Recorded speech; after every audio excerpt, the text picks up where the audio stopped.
How's it going, everybody? Welcome back to the Cosmic Wonder, where we talk all things Marvel and MCU. I'm your host, Warren Thompson, and please excuse how my voice sounds today. I was at a concert Saturday night and Sunday night, so my voice is gone. Side note, if you like K-pop, be sure to follow my K-pop channel. And even though my voice is gone, we still have to talk about this epic news that is also kind of sad at the same time. As it turns out, there were actually supposed to be other members of the Illuminati, members that I know fans would have loved to see, and some of them were actually rumored to be in the movie, but unfortunately did not make their debut. However, we are finding out a lot about the movie now that it's finally been released, and the producers and the writers and the director are doing interviews now. So we're finding out a lot more about the movie and what could have been, and as it turns out, they actually did film some of these scenes with these other members of the Illuminati, but cut them, which is really sad because we could have seen some members like Ghost Rider and Magneto. It's actually been revealed that there were 5 other members of the Illuminati that were cut from the movie. So let's go ahead and break down this latest report in this video. And of course, if you're new, be sure to subscribe so you don't miss out on any of the latest Marvel videos. I should also add that there are definitely going to be spoilers for Multiverse of Madness in this video, so if you haven't seen it yet, now's your time to click away.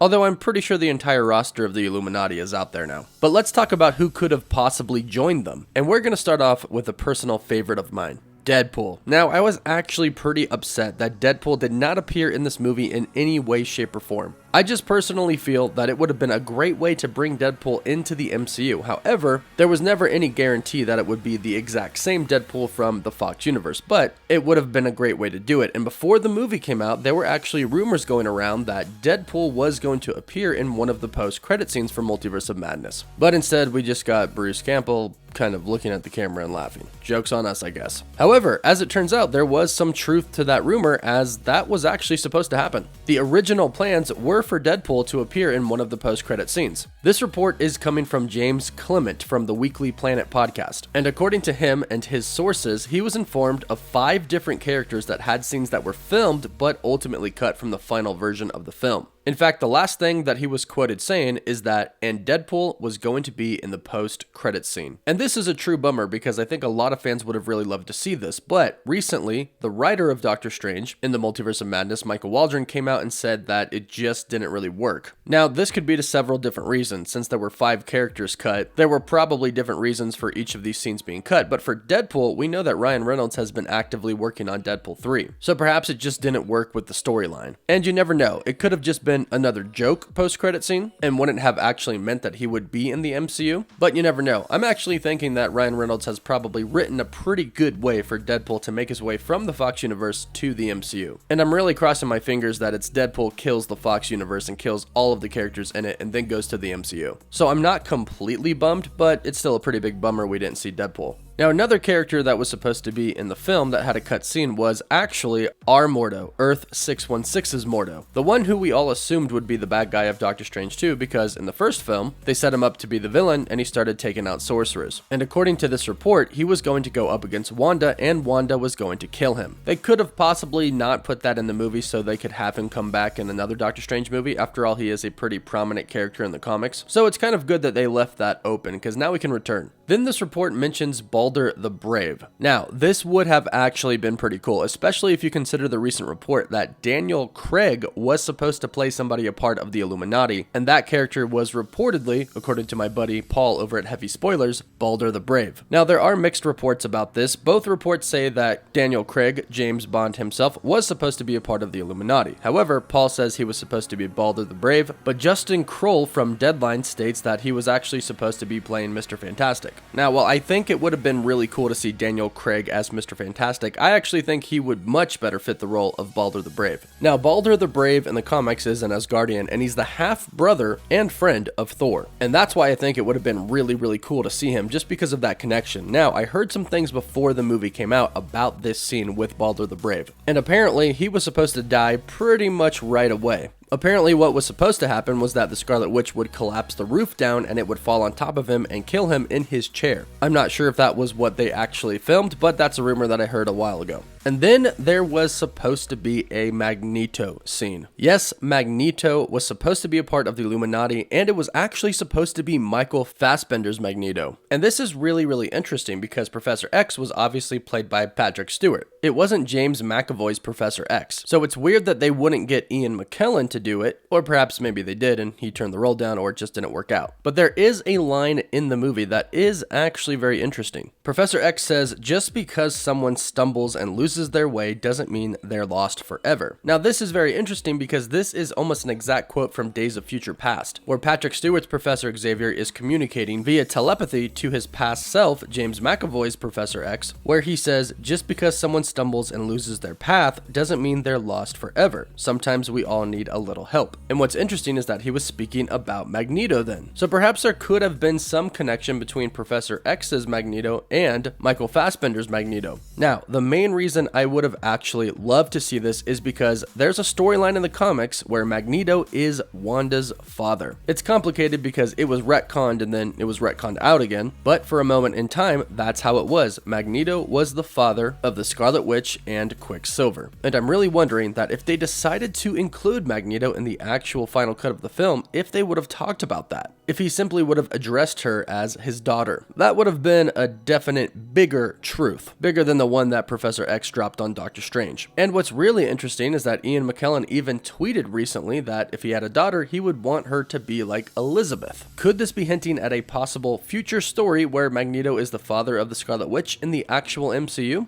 I'm not sure, but I really hope so. And of course, last but definitely not least, Ghost Rider was supposed to be a part of the Illuminati. Now, nothing has been said about who the actor was supposed to be to play Ghost Rider, but since this report says that the scenes were shot, that means that there was indeed an actor playing Ghost Rider. It's not like this was an idea, but they never shot it. They actually shot this. Now, I'm kind of okay with them not including all of these cameos because they're all gonna die. That's what James Clement states in his podcast, that these characters were all going to die. They were gonna join the other members of the Illuminati and fight and lose to Wanda. And yeah, I would have loved to see that, but I'd like a permanent Ghost Rider in the MCU. I'd like a permanent Magneto, another X-Men, and Deadpool. And if they found a really perfect actor to play one of these roles, I'd like to be surprised down the road. Now, don't get me wrong, I really want John Krasinski to play Mr. Fantastic in the main MCU. I think he looked absolutely perfect as Mr. Fantastic, and I think, of course, his acting was on point. This is something that I think needs to happen. After all, in Multiverse of Madness, they established that some variants can look exactly the same. All of the Doctor Strange variants look the same, and the Wanda variant looked the same as well. So fingers crossed that our Earth 616 Mr. Fantastic looks just like John Krasinski so he can play that role. And of course, I would absolutely love for his wife to play Sue Storm as well. But in the meantime, let me know what you think about these cut scenes. Would you have liked to have seen these? Which I'm assuming the answer is yes, but let me know how you feel about this in the comments down below. Don't forget to like the video and subscribe so you don't miss out on any of the latest news. For live updates, you can follow me on Instagram and Twitter. And as always, thank you all so much for watching. Woof woof.